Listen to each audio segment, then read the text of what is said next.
the early Earth, when the atmosphere prevented sunlight from reaching the surface. Primitive life was about to emerge underground, in the cave of a geyser.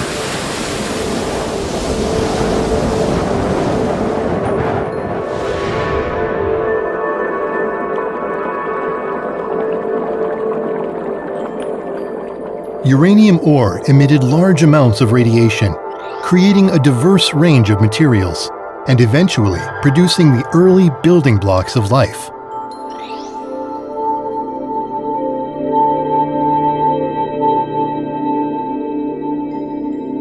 Water boiled and rose up to the surface, and the surface water flowed back down into the natural nuclear reactor.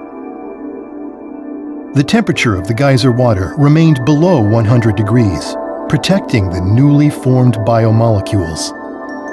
The underground environment was reductive, while the surface environment oxidizing. These conditions were necessary to synthesize biomolecules.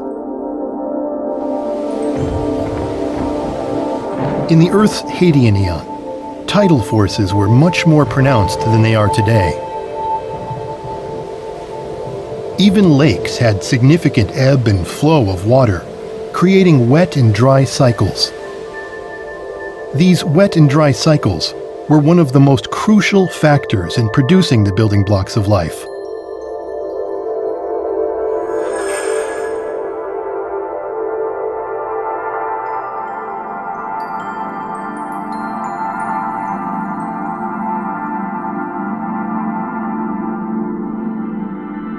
Fatty acids came together, encasing the proto-life molecules.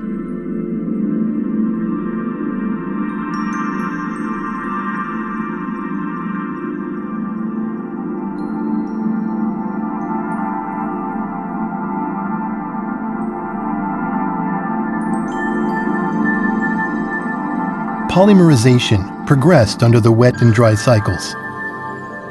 Eventually, protein-like basic materials that could act as catalysts were produced.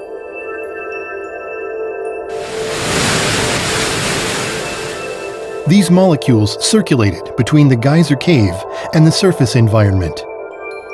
The interactions of these materials led to more complex biomolecules.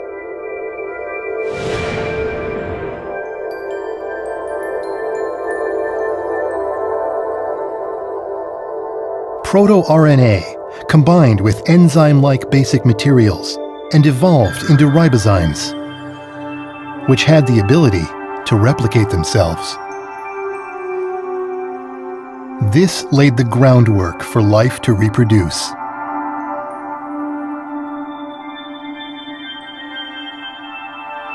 Finally, these molecules were enclosed within lipid membranes, forming primitive protocellular life.